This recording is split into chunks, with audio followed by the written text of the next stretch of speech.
Hello friends, कैसे हैं आप। हिंदी साहित्य की इस क्लास में आपका बहुत बहुत स्वागत है, जहां पर हम आचार्य रामचंद्र शुक्ल द्वारा लिखित हिंदी साहित्य का इतिहास विस्तार से पढ़ रहे हैं। इसके अंतर्गत आदिकाल, भक्तिकाल, रीतिकाल को पढ़ते हुए आधुनिक काल की ओर आ गए हैं। आधुनिक काल के अंतर्गत हम प्रकरण 1 में सामान्य परिचय पढ़ चुके हैं। गद्य के विकास को हमने पूरा पढ़ लिया है और इसके बाद अब हम गद्य के प्रवर्तन को पढ़ रहे हैं, जिसमें गद्य साहित्य के प्रवर्तन के अंतर्गत हमने भारतेंदु हरिश्चंद्र और प्रताप नारायण मिश्र के गद्य को उदाहरण सहित देखा है कि उनका गद्य किस प्रकार का था। अब आइए हम भारतेंदु मंडल के अन्य लेखकों की भाषा और उनके गद्य के स्वरूप को देखते हैं। बालकृष्ण भट्ट। भट्ट जी का जन्म प्रयाग में संवत 1901 में और परलोकवास संवत 1971 में हुआ। ये प्रयाग के कायस्थ पाठशाला कॉलेज में संस्कृत के अध्यापक थे। इनका जन्म संवत 1901 में और मृत्यु 1971 में हुई थी। ये प्रयाग के कायस्थ पाठशाला कॉलेज था, उसमें संस्कृत के अध्यापक थे। उन्होंने संवत 1933 में अपना हिंदी प्रदीप गद्य साहित्य का ढर्रा निकालने के लिए ही निकाला था। हिंदी प्रदीप उन्होंने गद्य साहित्य को आगे बढ़ाने के लिए ही निकाला था। सामाजिक, साहित्यिक, राजनीतिक, नैतिक सब प्रकार के छोटे छोटे गद्य प्रबंध ये अपने पत्र में 30 वर्ष तक निकालते रहे।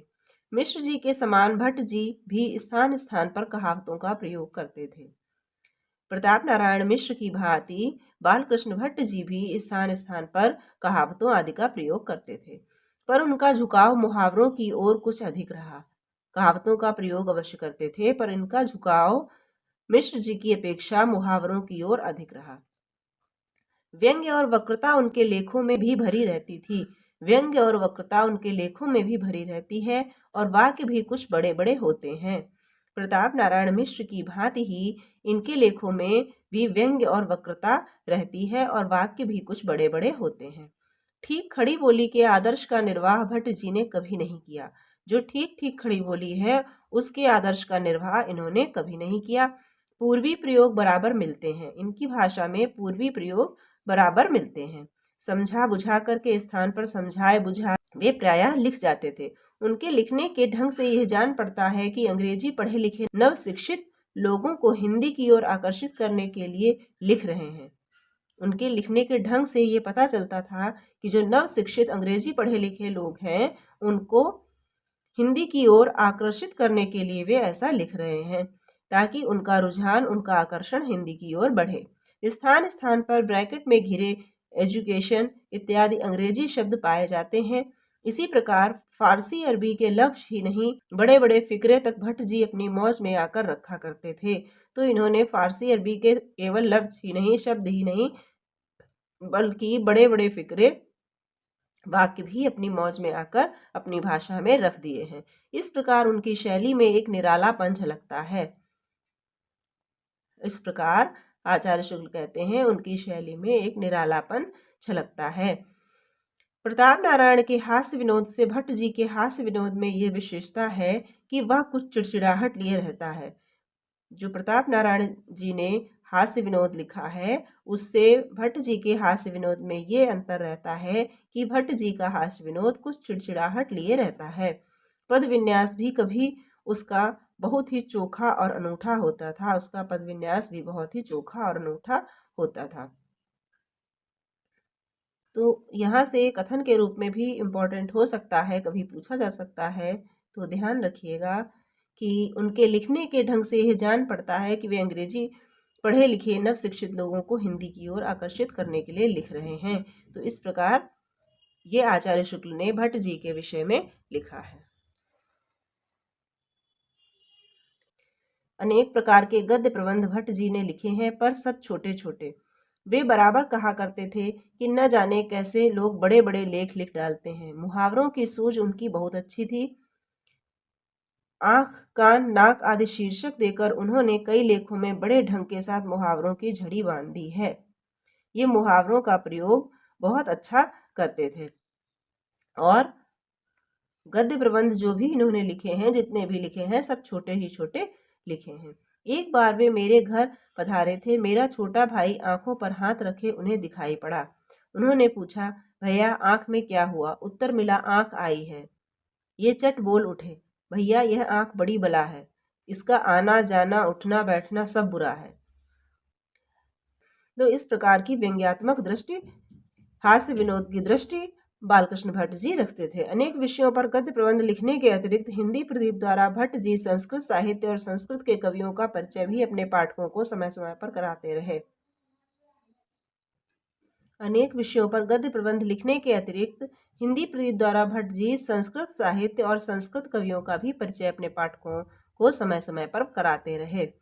पंडित प्रताप नारायण मिश्र और बालकृष्ण भट्ट ने हिंदी गद्य साहित्य में वही काम किया है जो अंग्रेजी गद्य साहित्य में एडिसन और स्टील ने।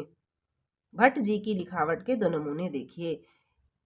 प्रताप नारायण मिश्र और बालकृष्ण भट्ट ने हिंदी गद्य साहित्य में, ये कथन के रूप में इंपॉर्टेंट है, वही काम किया है जो अंग्रेजी गद्य साहित्य में एडिसन और स्टील ने। तो पंडित प्रताप नारायण मिश्र को एडिसन और बालकृष्ण भट्ट को स्टील आचार्य शुक्ल ने कहा है। ये किसने कहा है? तो ये कथन आचार्य शुक्ल का है और इनको ये नाम आचार्य शुक्ल ने ही दिए हैं। अब आगे भट्ट जी की लिखावट के दो नमूने देखिए। भट्ट जी की लिखावट के यहाँ पर दो नमूने दिए हैं। यावत मिथ्या, ये कल्पना नामक लेख से है। यावत मिथ्या और दरोग की किबले गाह, इस कल्पना पिशाचिनी का कहीं और छोर किसी ने पाया है। अनुमान करते करते हैरान गौतम से मुनि गौतम हो गए। कणाद तिनका खा खा कर किनका बीनने लगे, पर मन की मनभावनी कन्या कल्पना का पार न पाया। कपिल बेचारे 25 तत्वों की कल्पना करते करते कपिल अर्थात पीले पड़ गए। व्यास ने इन तीनों दार्शनिकों की दुर्गति देख मन में सोचा, कौन इस भूतनी के पीछे दौड़ता फिरे। यह संपूर्ण विश्व जिसे हम प्रत्यक्ष देख सुन सकते हैं, सब कल्पना, मिथ्या, नाशवान और क्षणभंगुर है, अतएव हे है। अब ये आत्मनिर्भरता लेख की पंक्तियां हैं। इधर 50-60 वर्षों से अंग्रेजी राज्य के अमन चैन का फायदा पाए हमारे देश वाले किसी की भलाई की ओर न झुके, वरन 10 वर्ष की गुड़ियों का ब्याह कर पहले से डेढ़ी दूनी सृष्टि अलवत्ता बढ़ाने लगे।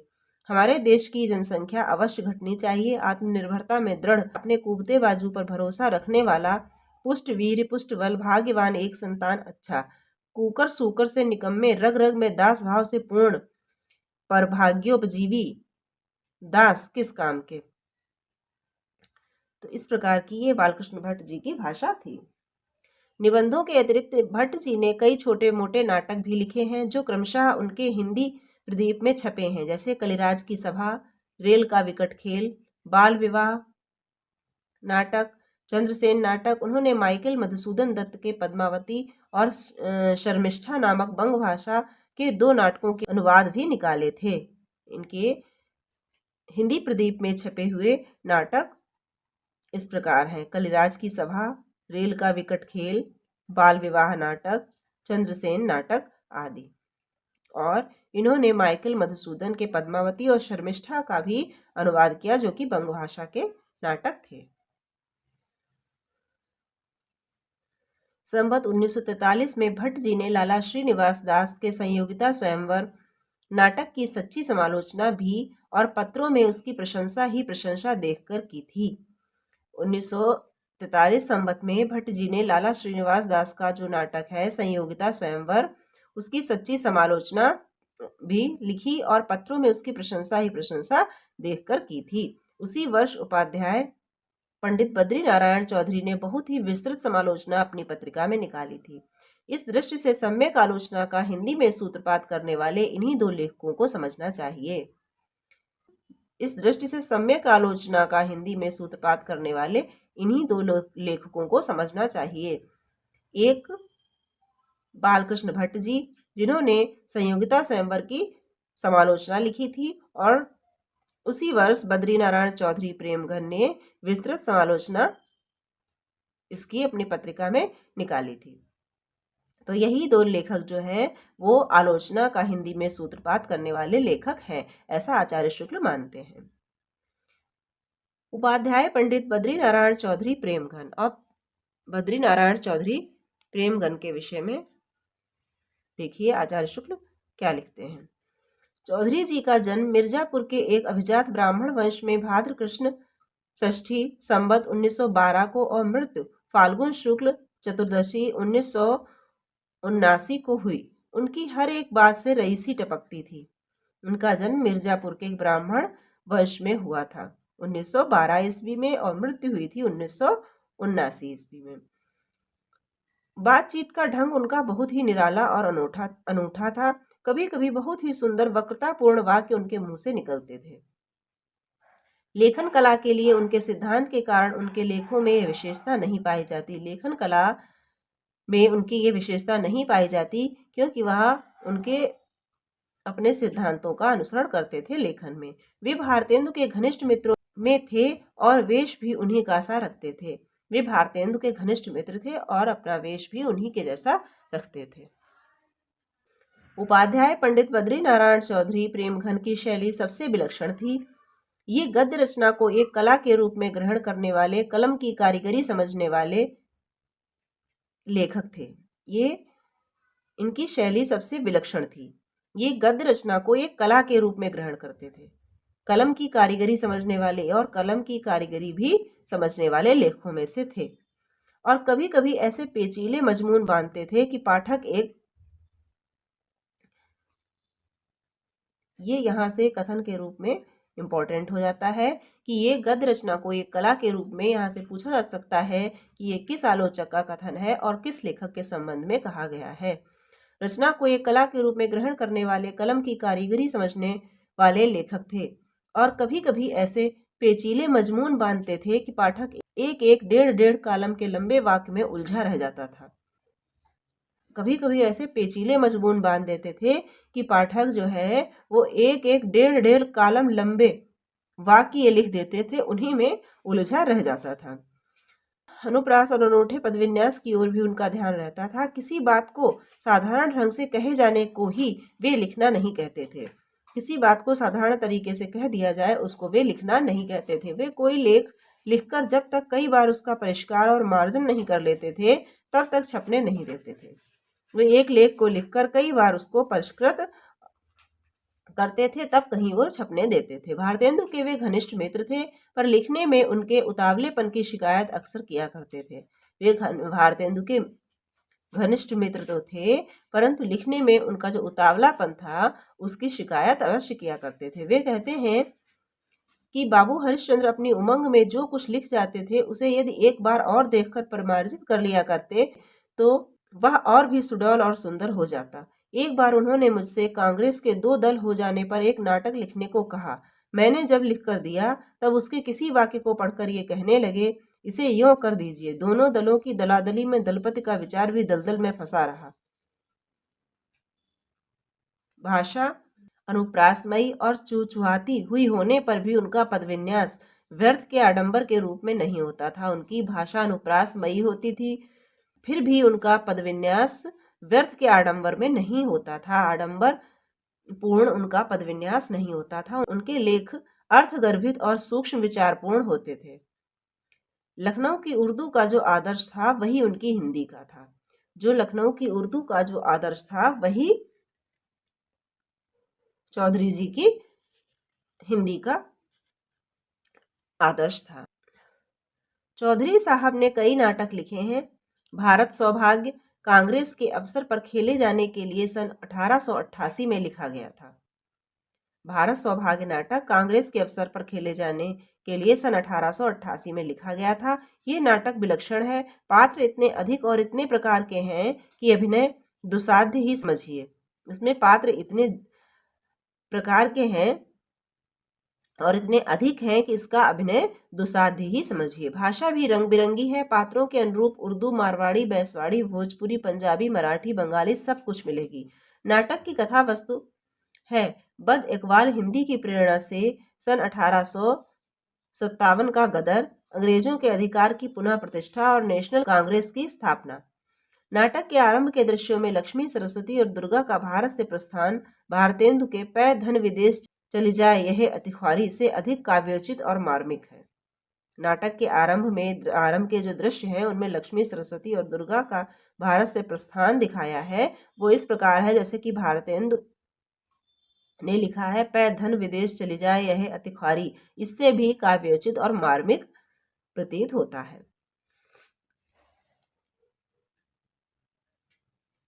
प्रयाग रामागमन नाटक में राम का भरद्वाज आश्रम में पहुंचकर आतिथ्य ग्रहण है। प्रयाग रामागमन नामक जो इनका नाटक है उसमें राम का भरद्वाज के आश्रम में पहुंचना और आतिथ्य ग्रहण करना है। इसमें सीता की भाषा ब्रज रखी गई है। वीरांगना रहस्य महानाटक अथवा वेश्या विनोद महानाटक दुर्व्यसन ग्रस्त समाज का चित्र खींचने के लिए उन्होंने संवत 1943 से ही उठाया और थोड़ा थोड़ा करके समय समय पर अपनी आनंद कादम्बिनी में निकालते रहे। वीरांगना रहस्य जो नाटक है वो उन्होंने दुर्व्यसन ग्रस्त समाज का चित्र खींचने के लिए लिखा और 1943 से अपनी जो पत्रिका थी आनंद कादम्बिनी उसमें थोड़ा थोड़ा समय समय पर निकालते रहे पर पूरा ना कर सके। इसमें जगह जगह श्रृंगार रस के श्लोक, कवित, सवैये, गजल, शेर इत्यादि रखे गए हैं। इसमें जो वीरांगना रहस्य महानाटक है उसमें श्रृंगार रस के श्लोक, कवित, सवैये, गजल, शेर इत्यादि रखे गए हैं। विनोदपूर्ण प्रहसन तो अनेक प्रकार के ये अपनी पत्रिका में बराबर निकालते रहे। विनोदपूर्ण प्रहसन तो ये अपनी पत्रिका में बराबर निकालते ही रहे। सच पूछिए तो आनंद कादम्बिनी प्रेमघन जी ने अपने ही उमड़ते हुए विचारों और भावों को अंकित करने के लिए निकाली थी।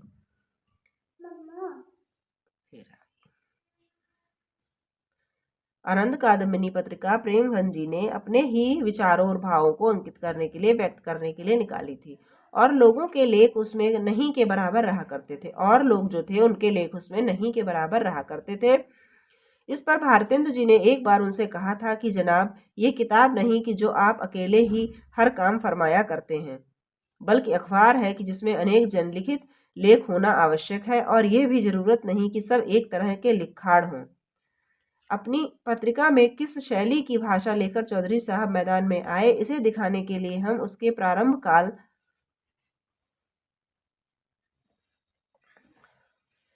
संवत 1938 की एक संख्या से कुछ अंश नीचे देते हैं।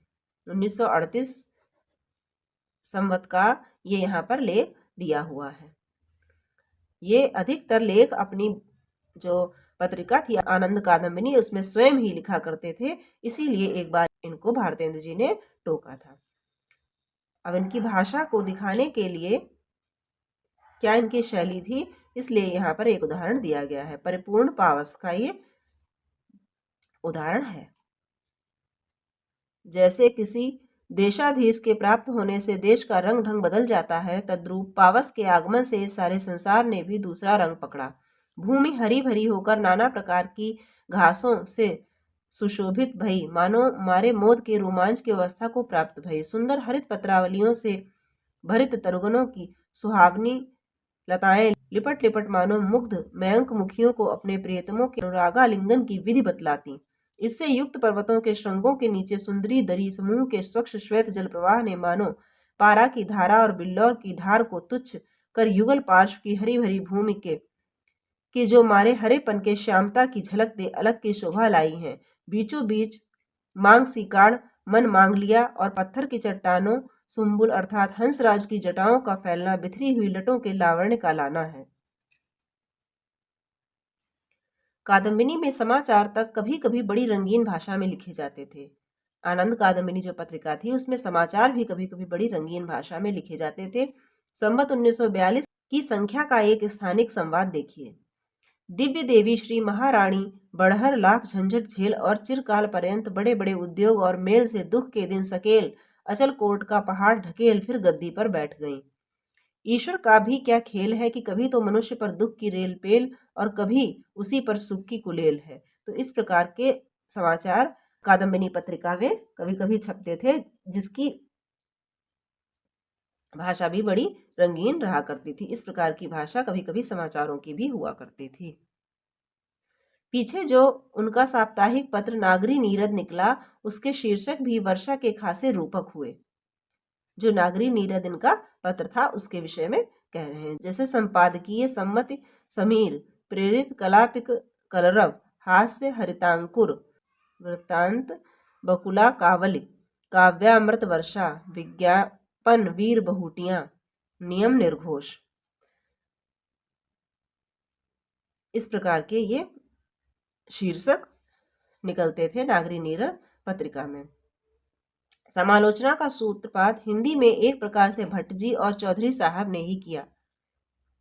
ये एक बार फिर से आचार्य शुक्ल कहते हैं कि समालोचना का सूत्रपात भट्ट जी और चौधरी साहब ने ही एक प्रकार से किया। समालोच्य पुस्तक के विषयों का अच्छी तरह विवेचन करके उसके गुण दोष के विस्तृत निरूपण की चाल उन्होंने चलाई। बाबू गदाधर सिंह ने बंग विजेता का जो अनुवाद किया था उसकी आलोचना कादम्बिनी में 5 पृष्ठों में हुई थी। बाबू गदाधर सिंह ने बंग विजेता का जो अनुवाद किया था उसकी आलोचना कादम्बिनी के 5 पृष्ठों में हुई। लाला श्रीनिवास दास के संयोगिता स्वयंवर की बड़ी विस्तृत और कठोर समालोचना चौधरी जी ने कादम्बिनी के 21 पृष्ठों में निकाली थी।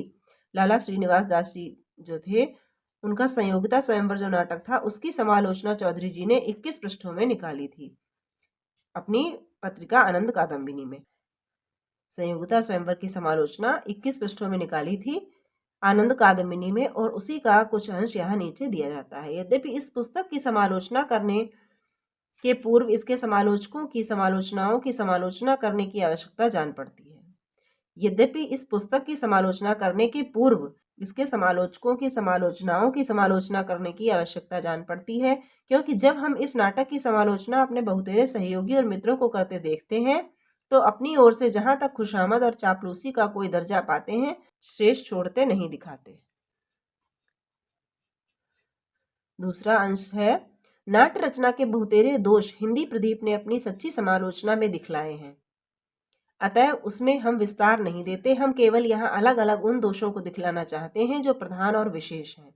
तो जानना चाहिए कि यदि ये संयोगिता स्वयंवर पर नाटक लिखा गया तो इसमें कोई दृश्य स्वयंवर का न रखना मानो इस कविता का नाश कर डालना है, क्योंकि यही इसमें वर्णनीय विषय है। नाटक के प्रबंध का कुछ कहना ही नहीं। एक गंवार भी जानता होगा कि स्थान परिवर्तन के कारण गर्भांक की आवश्यकता होती है, अर्थात स्थान के बदलने में पर्दा बदला जाता है और इसी पर्दे को बदलने को दूसरा गर्भांक मानते हैं। सो आपने एक ही गर्भांक में 3 स्थान बदल डाले। दर्जे की इस सफ़हे की कुल स्पीचें मर्चेंट ऑफ वेनिस से ली गईं। पहले तो मैं ये पूछता हूँ कि विवाह में मुद्रिका परिवर्तन की रीत इस देश की नहीं बल्कि यूरोप की है। मैंने माना कि आप शकुंतला को दुष्यंत के मुद्रिका देने का प्रमाण देंगे, पर वो तो परिवर्तन न था, किंतु महाराज ने अपना स्मारक चिन्ह दिया था। तो इस प्रकार संयोगिता स्वयंवर नाटक की समालोचना चौधरी जी ने की। लाला श्रीनिवास दास, इनके पिता लाला मंगली लाल मथुरा के प्रसिद्ध सेठ लक्ष्मीचंद के मुनि क्या मैनेजर थे। इनके पिता लाला मंगली लाल जो थे, लाला श्रीनिवास दास के पिता, वो मथुरा के प्रसिद्ध सेठ लक्ष्मीचंद के मुनीम क्या मैनेजर ही थे, जो दिल्ली में रहा करते थे। वहां श्रीनिवास दास का जन्म संवत 1908 और मृत्यु 1944 में हुई। लाला श्रीनिवास दास का जन्म संवत 1908 और मृत्यु संवत 1944 में हुई। भारतेंदु के समसामयिक लेखकों में उनका भी विशेष स्थान है। भारतेंदु की जो समकालीन लेखक है उसमें लाला श्रीनिवास दास का भी विशेष स्थान है। उन्होंने कई नाटक लिखे हैं। प्रहलाद चरित्र 11 दृश्यों का एक बड़ा नाटक है। प्रहलाद चरित्र नाटक जो इनका है उसमें 11 दृश्य हैं, पर उसके संवाद आदि रोचक नहीं, भाषा भी अच्छी नहीं। तप्ता संवरण नाटक 1874 के हरिश्चंद्र मैगजीन में छपा था। पीछे सन 1883 ईस्वी में पुस्तकाकार प्रकाशित हुआ। पहले तप्ता संवरण नाटक 1874 में हरिश्चंद्र मैगजीन में छपा, फिर 1883 में पुस्तक के आकार में प्रकाशित हुआ। इसमें तप्ता और संवरण की पौराणिक प्रेम कथा है। संवरण ने तप्ता के ध्यान में लीन रहने के कारण गौतम मुनि को प्रणाम नहीं किया। इस पर उन्होंने शाप दिया, जिसके ध्यान में तुम मग्न हो वह तुम्हें भूल जाए। फिर सदैव होकर शाप का यह परिहार उन्होंने बताया कि अंग स्पर्श होते ही उसे तुम्हारा स्मरण हो जाएगा।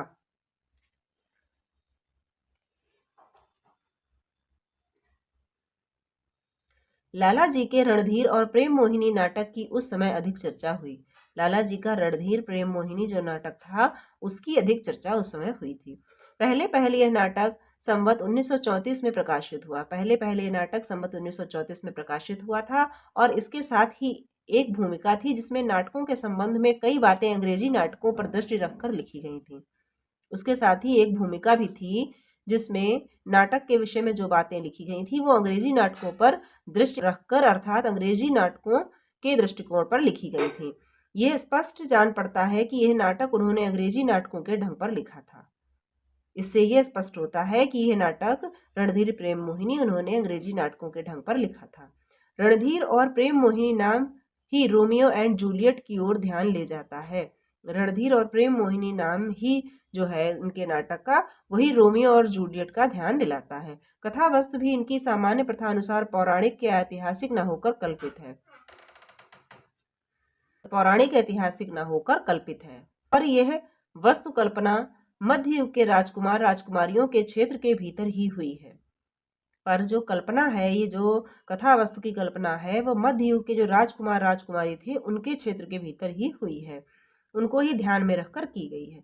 पाटन का राजकुमार है और सूरत की राजकुमारी, पर दृश्यों में देश कालानुसार सामाजिक परिस्थिति का ध्यान नहीं रखा गया है। कुछ दृश्य तो आजकल का समाज सामने लाते हैं, कुछ मध्य युग का और कुछ उस प्राचीन काल का जब स्वयंवर की प्रथा प्रचलित थी। इसमें देश काल के अनुसार सामाजिक परिस्थिति दिखलाने का ध्यान नहीं रखा गया है। इसीलिए कुछ दृश्य तो तत्कालीन हैं जब नाटक लिखा गया, कुछ मध्य युग के और कुछ उतने प्राचीन हैं जब स्वयंवर की प्रथा प्रचलित थी। पात्रों के अनुरूप भाषा रखने के प्रयत्न में मुंशी जी की भाषा इतनी घोर उर्दू कर दी गई है कि केवल हिंदी पढ़ा व्यक्ति एक पंक्ति भी नहीं समझ सकता। कहाँ स्वयंवर, कहाँ ये मुंशी जी। इन्होंने पात्रों के अनुकूल भाषा रखने के प्रयत्न में भाषा को इतना उर्दूपन से भर दिया है कि अगर केवल हिंदी ही पढ़ा व्यक्ति हो तो वो नाटक की एक भी पंक्ति नहीं समझ सकता। इसीलिए लिखा है कहाँ स्वयंवर, कहाँ ये मुंशी जी।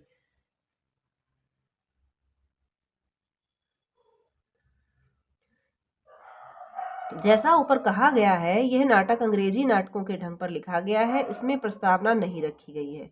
दूसरी बात यह है कि यह दुखांत है।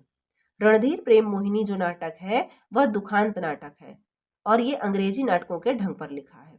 भारतीय रूपक क्षेत्र में दुखांत नाटकों का चलन न था। भारत में उस समय दुखांत नाटकों का चलन न था। इसकी अधिक चर्चा का एक कारण यह भी था कि ये दुखांत था, ये नाटक दुखांत था, इसीलिए उस समय इसकी अधिक चर्चा हुई, क्योंकि भारत में उस समय, हिंदी में उस समय दुखांत नाटकों का चलन नहीं था। लाला जी का संयोगिता स्वयंवर नाटक सबसे पीछे का है। ये पृथ्वीराज द्वारा संयोगिता हरण का प्रचलित प्रवाद लेकर लिखा गया है। संयोगिता स्वयंवर नाटक सबसे बाद का है और ये पृथ्वीराज द्वारा संयोगिता का जो हरण हुआ उस प्रचलित घटना को लेकर लिखा गया है। श्रीनिवास दास ने परीक्षा गुरु नाम का एक शिक्षाप्रद उपन्यास भी लिखा। वे खड़ी बोली के बोलचाल के शब्द और मुहावरे अच्छे लाते थे। इन्होंने परीक्षा गुरु जो अपना उपन्यास लिखा है वो एक शिक्षाप्रद उपन्यास है। वे खड़ी बोली के बोलचाल के शब्द और मुहावरे, खड़ी बोली में बोलचाल के शब्द और मुहावरे अच्छे लाते थे। उपर्युक्त चारों लेखकों में प्रतिभाशालियों का मनमौजीपन था, पर लाला श्रीनिवास दास व्यवहार में दक्ष और संसार का ऊंचा नीचा समझने वाले पुरुष थे। ये जो उपर्युक्त चार लेखक बताए गए हैं उसमें प्रतिभाशालियों का मनमौजीपन था, पर जो लाला श्रीनिवास दास हैं उनमें संसार की दक्षता थी और उसकी ऊंच नीच समझने वाले पुरुष थे। अतः उनकी भाषा संयत, साफ सुथरी तथा रचना बहुत सोद्देश्य होती थी। इसीलिए उनकी भाषा संयत, साफ सुथरी थी और रचना सोद्देश्य होती थी। परीक्षा गुरु से कुछ अंश नीचे दिया जाता है। परीक्षा गुरु का कुछ उदाहरण यहाँ पर आचार्य शुक्ल ने दिया है। मुझे आपकी यह बात बिल्कुल अनोखी मालूम होती है। भला परोपकार आदि शुभ कामों का परिणाम कैसे बुरा हो सकता है। पंडित पुरुषोत्तम दास ने कहा, जैसे अन्न प्राणाधार है परंतु अति भोजन से रोग उत्पन्न होता है। लाला ब्रज किशोर कहने लगे, देखिए परोपकार की इच्छा अत्यंत उपकारी है, परंतु हद से आगे बढ़ने पर वह भी फिजूल खर्ची समझी जाएगी और अपने कुटुंब परिवार आदि का सुख नष्ट हो जाएगा। जो आलसी अथवा अधर्मियों की सहायता की तो उससे संसार में आलस्य और पाप की वृद्धि होगी। इसी तरह कुपात्र में भक्ति होने से लोक परलोक दोनों नष्ट हो जाएंगे। न्यायपरता यद्यपि सब वृत्तियों को समान रखने वाली है, परंतु इसकी अधिकता से भी मनुष्य के स्वभाव में मिलनसारी नहीं रहती, क्षमा नहीं रहती। जब बुद्धि वृत्ति के कारण किसी वस्तु के विचार में मन अत्यंत लग जाएगा तो और जानने लायक पदार्थों की अज्ञानता बनी रहेगी। आनुषंगिक प्रवृत्ति के प्रबल होने से जैसा संग होगा वैसा रंग तुरंत लग जाएगा। तो इस प्रकार ये परीक्षा गुरु उपन्यास की भाषा का उदाहरण है। ऊपर के उद्धरण में अंग्रेजी उपन्यासों के ढंग पर भाषण के बीच में या अंत में अमुक ने कहा, अमुक कहने लगे, ध्यान देने योग्य है। ये अंग्रेजी उपन्यासों की तर्ज पर था कि अमुक ने ये कहा, अमुक ये कहने लगे। जैसे इसमें कहा गया है कि पंडित पुरुषोत्तम दास ने कहा, तो ये बात इसमें ध्यान देने योग्य है। ये अंग्रेजी ढंग के उपन्यासों से लिया गया है। खैरियत हुई कि इस प्रथा का अनुसरण हिंदी के उपन्यासों में नहीं हुआ, और खैरियत ये बताते हैं आचार्य शुक्ल कि आगे इस प्रथा का अनुसरण हिंदी के उपन्यासों में नहीं हुआ। फ्रेंड्स, आज यहीं तक। इससे आगे हम देखेंगे अगले वीडियो में। तब तक के लिए अगर वीडियो अच्छा लगा हो तो लाइक कर दीजिएगा, अपने हिंदी साहित्य पढ़ने वाले फ्रेंड्स में शेयर कर दीजिएगा, और चैनल पर नए हैं तो सब्सक्राइब करना ना भूलें। और अगर आप ये पूरी सीरीज़ देखना चाहते हैं तो चैनल पर जाकर देख सकते हैं, वहाँ आपको इस पुस्तक के सभी वीडियोस मिल जाएंगे, जिससे आप अपने नोट्स वगैरह आसानी से बना सकते हैं। धन्यवाद।